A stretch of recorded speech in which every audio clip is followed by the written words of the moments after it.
Pour cette information dramatique du jour, mais revenons maintenant à vos matchs, parce qu'il y avait des belles affiches. C'était même, je le redis, frustrant ce soir, parce que je sais pas, le match Barcelone-Francfort, on aurait bien aimé le voir en intégralité, tout comme Inter-Liverpool et d'autres, mais enfin c'est comme ça. On va finir par dire que les soirées du mardi-mercredi sont plus intéressantes que les affiches du week-end de nos petits championnats. Barcelone-Francfort, démarrons par ça, parce que Edgar, le Barça a renversé le match, alors que Francfort avait ouvert le score. Bref, c'était assez sympa à suivre. Oui, mais surtout, il y a eu un événement incroyable, doublé de Jules Koundé, le premier de sa carrière. D'ailleurs, c'est le premier joueur du Barça à marquer un doublé de la tête. La dernière fois, il avait fait double cagade, donc là, il a compensé. Ouais, non mais surtout en Ligue des Champions, surtout Koundé, il était dans un mauvais moment. Hein. Il a fait pas mal d'erreurs. Le tout en 3 minutes en plus. Voilà, et même lui, il est surpris sur son deuxième but. Il célèbre à peine et il a dit après le match qu'il était assez surpris et qu'il y avait une part de chance aussi dedans. Mais ce qui est intéressant au-delà de ces buts, c'est qu'il y a quand même un dépassement de fonction et qu'on se rend compte que les défenses sont quand même attirées par les stars offensives du Barça, surtout sur le côté droit où il y a Lamine Yamal. Et je pense que si Jules Koundé arrive à avoir plus souvent des dépassements de fonction, ça peut être très intéressant parce que les défenses sont tellement attirées par Lamine Yamal que parfois il y a des espaces. Maintenant, c'était pas le meilleur match de la saison du Barça. Ils ont eu des difficultés, c'était pas flamboyant, notamment sur le plan individuel. Des Rafinha, même des Lamine Yamal n'étaient pas dans leur plus grand soir. Il y a eu une bonne entrée de Rashford sur le côté gauche qui a fait que Rafinha jouait plus dans l'axe et là non plus c'était pas l'innovation la plus passionnante de la saison. On s'interroge aussi toujours défensivement quand je vois Baldé sur le but de Francfort. Il est un petit peu gentil dans son intervention et je pense que c'est un but qui aurait pu être évité. Maintenant voilà, ils ont été sérieux dans leur réaction. Ils ont été un tout petit peu moins frileux défensivement qu'il y a 1 ou 2 mois. Donc c'est une victoire très très importante au classement pour eux et je pense que c'est surtout ça qu'ils vont retenir du côté du Barça. Qu'est-ce qu'on en dit en Allemagne, Polo ? Le match n'était pas une grande rencontre. Le Barça à l'instant T n'est pas un candidat pour moi à la victoire en Ligue des Champions. Ils ont rencontré une équipe qui était malade, qui vient de s'en prendre 6 ce week-end à Leipzig. On n'a plus d'attaquant, donc Topmöller a décidé de mettre Knof et de jouer sur lui en contre. Ça a fonctionné, donc on a eu le scénario miracle qui est arrivé. Le problème, c'est que évidemment, on peut se féliciter du doublé de Koundé.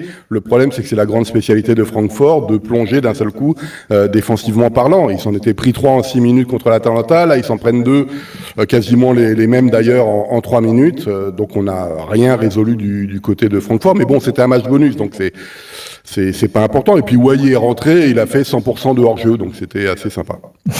Bon, malheureusement, les choses ne s'améliorent pas pour Wai. Parlons maintenant d'Inter-Liverpool. Je commence par le vainqueur, Julien Laurens. Est-ce que c'est la relance de Liverpool pour de bon ? C'est une bonne question, Gilbert, c'est une bonne question. Donc, pas de Mo Salah, bien sûr, on en a parlé assez longuement hier dans l'émission, on va pas revenir dessus.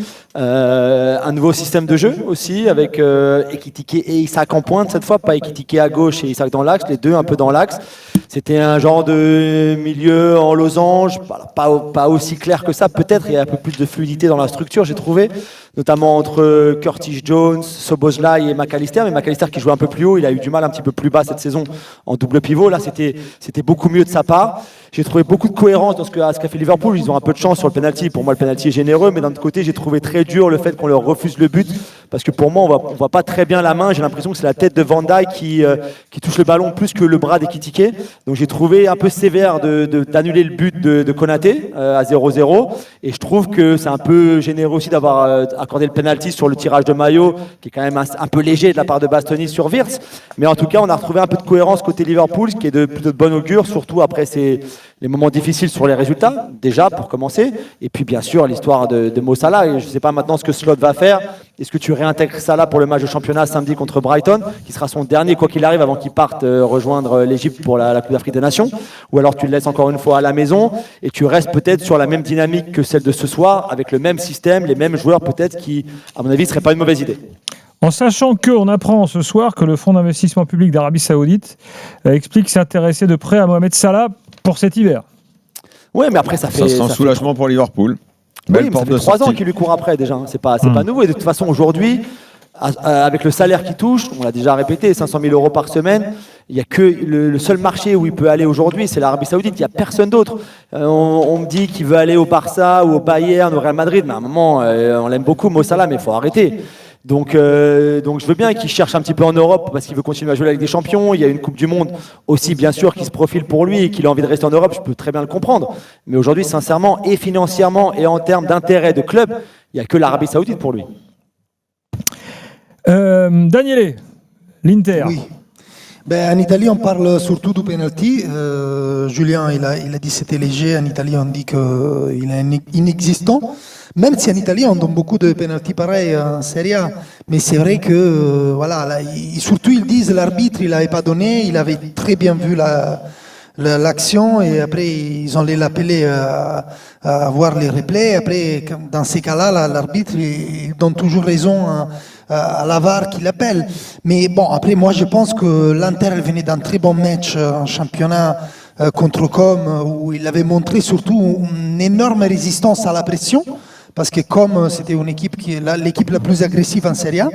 Et là, c'est un peu ça qu'il a manqué contre Liverpool, c'est-à-dire Kivu, il a dit on n'avait pas beaucoup d'énergie, surtout dans la première mi-temps. Et c'est un peu ça qu'il a manqué à l'Inter, elle était moins fluide, mais ça lui arrive souvent dans cette saison. Et surtout, ça lui arrive de rater des matchs dans les dernières minutes. Là, elle a perdu le deuxième match de suite en Champions League, après celui de l'Atlético Madrid, dans les minutes de prolongation. Et aussi en championnat, on s'en souvient du match avec la Juventus, où ils ont pris le but à vraiment la dernière seconde. Donc ça commence à faire plusieurs matchs que l'Inter, elle est malchancée, ça lui manque quelque chose, elle a un épisode contre... Après, il faut dire Kivu, il est très honnête et il a dit, il n'a pas parlé de penalty, lui il est aussi très élégant, mais il a dit, on a baissé les niveaux parce qu'on a eu les deux blessés dans la première mi-temps, Çalhanoğlu et Acerbi, j'ai dû faire les changements et donc je ne pouvais pas faire des changements dans la deuxième mi-temps. Et on a perdu de l'énergie, on s'est baissé. Donc lui, il a plutôt que parler du penalty, il a parlé des blessures dans la première mi-temps. Encore un petit quart d'heure d'after avec Daniel Riolo, avec les droits de l'âme avant les nuits du Casar enchaîné. Paulo Breitner peut maintenant nous parler donc du Bayern qui a battu le Sporting. Bayern qui a gagné 3-1 mais qui a été mené. Bayern mené, Polo, tu me dis pas que tu as eu un chouille peur, non? Si, parce que le scénario est assez... déjà, le Sporting, à la différence de Francfort, ils savent défendre. C'est une véritable masterclass qui s'est passée en... Évidemment, il n'y a pas de grand spectacle quand tu défends de cette façon, mais il s'est passé exactement le scénario miracle pour le Sporting. Et en fait, il manquait le Quäntchen-Glück, comme on dit en allemand, le brin de chance... parce que évidemment le but de Lennart a été refusé, Harry Kane tire sur le poteau, il y a une superbe occasion de Lennart, à nouveau 17 ans, qui casse les reins de la défense du Sporting et puis qui trouve le moyen sur son pied droit de tirer sur le gardien. Et donc finalement tu vas à 0-0 à la mi-temps et se passe le scénario catastrophe, c'est que sur un contre évidemment tu te prends un but et tu te dis qu'est-ce qui va se passer. Or le Bayern cette saison, il revient tout le temps, il était mené à Arsenal, il est revenu, même s'il a perdu la rencontre par la suite.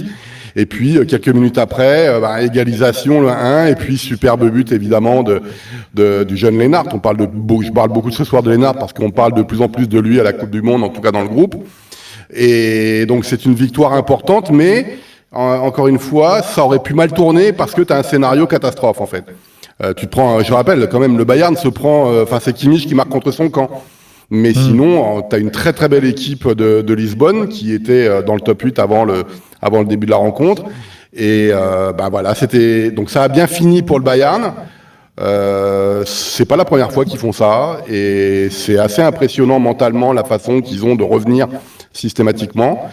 Mais voilà, donc le job est fait. Kompany est très content en ce moment. Il veut pas se projeter, lui. Il dit ce qu'on dit dans l'after. L'année dernière, le PSG était en difficulté et finalement ils l'ont emporté. Et puis Liverpool, qui se baladait lors de la première phase, finalement a sauté par la suite. Donc à ce niveau-là, c'est une belle chose. Voilà pour le Bayern. Alors il y a l'équipe quand même surprise qui est 3e de la Ligue des Champions ce soir, c'est l'Atalanta Bergame. On ne s'y attendait pas forcément. L'Atalanta a battu Chelsea, ils sont 3e, alors qu'au début de campagne, on disait l'Atalanta cette année, il n'y a rien qui va. On se souvient du match à Marseille où ça s'est fini en engueulade, rappelez-vous, avec la sortie de Lookman. Surtout en championnat, quoi. C'est pas... Ils sont 12e en championnat. Ah oui. Donc Daniele, c'est un peu fou, non? Oui, surtout là, dimanche, ils ont perdu contre Verona, qui c'était l'équipe la dernière dans le classement, et elle n'avait jamais gagné un match en championnat, et ils les ont bien battus. C'est justement la question qu'ils ont posée à Palladino, ils ont posé aussi à Scamacca. Ils ont dit, mais comment c'est possible qu'en Champions League, vous faites ces genres de matchs-là? Parce qu'en plus, ils sont revenus dans un match où ils étaient menés, un peu de malchance, mais aussi parce que Chelsea, c'est une équipe qui peut jouer contre les marquages individuels de l'Atalanta, les doubler, les jouer dans les espaces, et ils ont mis beaucoup de pression aussi vers la fin. Et donc voilà, c'était une équipe de niveau. On dit en Italie, ils ont battu les champions du monde, c'est une des victoires les plus honorables de l'histoire de l'Atalanta. Mais c'est vrai que l'Atalanta, il a ce genre de matchs dans les cordes. Scamacca, il a fait un super match. De Ketelaere, moi je pense qu'on a vu franchement un talent exceptionnel, celui de Ketelaere dans la deuxième mi-temps. Cucurella, qu'il est capable de mettre en difficulté l'ami Yamal, il a eu du mal contre De Ketelaere parce que c'est un joueur intelligent qui joue dans les espaces. Là, il est gaucher et il a mis la passe décisive pour Scamacca délicieuse, franchement vraiment un bijou. Avec le pied droit, et après il a marqué avec les pieds droits, avec une frappe en plus bien convaincue. Donc voilà, c'est une équipe qui a du potentiel, surtout offensif, parce que Lookman, Scamacca, De Ketelaere, c'est quelque chose d'important, qui a des idées, qui a un plan de jeu qui reste le même qu'avec Gasperini. Et je pense que c'est une équipe qui elle arrive à se responsabiliser. Entre Gasperini et le nouveau coach, il y en a eu un autre, quoi. Tu vois, ça veut dire que l'identité à Atalanta, ça reste, oui. Ouais, c'est ça. Oui, surtout que mais même Juric qu'ils avaient choisi, il l'avait choisi parce que c'était, on va dire, un élève de Gasperini. Palladino, c'est la même chose. Donc ils ont allé sur des entraîneurs qui leur assuraient la continuité sur le plan du jeu. Comme ça, les joueurs n'étaient pas complètement déboussolés, quoi. Tout à fait. Et sauf je que pense lui, il a recollé les morceaux avec Lookman. Comme on sait que l'autre, il s'était fâché à mort. Là, ça se passe bien avec lui, quoi. Avec tout le monde. Tous les joueurs, ils ont dit, franchement, là, on a un entraîneur qui nous aime bien, gentil. Juric, je pense que Juric, il avait trop un sale caractère. Ouais. Mais je pense que c'est une équipe qui va se responsabiliser sur le plan individuel. Si elle arrive à faire ça, et les joueurs ils jouent un peu avec l'idée qu'ils sont forts, elle peut vraiment faire beaucoup de choses. Julien, côté de Chelsea, on dit quoi? On dit c'est très décevant. Quand tu penses à la victoire contre le Barça à la fin du mois de novembre, même le match nul à 10 contre Arsenal à domicile, et que depuis ils vont perdre à Leeds avec un match horrible, catastrophique. Ils font match nul à Bournemouth. Alors c'est 3 matchs à l'extérieur, les 3 d'affilée, Leeds, Bournemouth et l'Atalanta ce soir. Mais ce soir, je comprends pas les changements de Maresca. J'ai encore du mal à suivre ce que Maresca veut faire. La première période n'est pas trop mal avec le but de Joao Pedro. Mais moi, je comprends pas qu'on laisse Guiten sur le terrain pendant 90 minutes, que Estevao ne rentre pas en jeu. Je comprends pas le changement entre Gusto et Enzo. J'ai beaucoup de mal avec ça. Défensivement, ils ont choisi de sortir Chalobah à la pause parce que j'imagine parce qu'il avait déjà un carton jaune pour faire rentrer Fofana qui ensuite doit sortir parce qu'il a pris un coup de crampon dans le visage. Alors je sais que c'est un incident de match que Maresca n'est pas responsable, mais sincèrement j'ai du mal à suivre. Et autant les très bonnes choses qu'il avait pu faire contre le Barça et contre Arsenal, on l'avait souligné. Autant là, sur les 3 derniers matchs, il fait n'importe quoi. Et sincèrement, la pression est de retour sur lui. Il joue lundi soir à domicile contre Everton en Premier League. S'il ne gagne pas lundi soir à Stamford Bridge, je pense que ça va commencer à chauffer parce que sincèrement, je sais que c'est un jeune effectif, c'est une jeune équipe, ils ont encore besoin d'apprendre. On voit l'erreur sur le but de Ketelaere, par exemple, c'est un coup franc qui est joué vite. Tu recules, c'est pas, je veux bien. Et encore. Mais Maresca, de son côté, même si lui aussi est un jeune entraîneur, là, je trouve qu'il a fait n'importe quoi encore ce soir en seconde période. Edgar, juste l'Atlético qui bat le PSV, tu peux nous raconter? Oui, 3-2. alors c'est une bonne réaction déjà parce qu'ils avaient perdu leurs 2 derniers matchs de championnat, mais c'était très très compliqué au début parce que le PSV sur les 30 premières minutes, waouh, j'étais scotché, c'était assez dingue le niveau qu'ils affichaient dans la verticalité, l'intensité de tout ce qu'ils faisaient en fait, les courses, les appels, les passes, ils étaient à un niveau assez impressionnant, mais ils n'ont pas réussi à tuer le match et l'Atlético a bien réagi avec un Sorloth qui, comme on le connaît, est maladroit mais qui sert beaucoup à cette équipe dans le jeu et qui termine finalement avec un but, une passe D. Voilà, c'est une bonne réaction au mental. Le PSV rate une action vraiment évidente à la 90e où il avait plus qu'à pousser le ballon au fond, donc l'analyse aurait pu être différente, mais c'est une victoire de l'Atlético qui va faire beaucoup de bien, que ce soit sur le plan comptable ou le plan mental.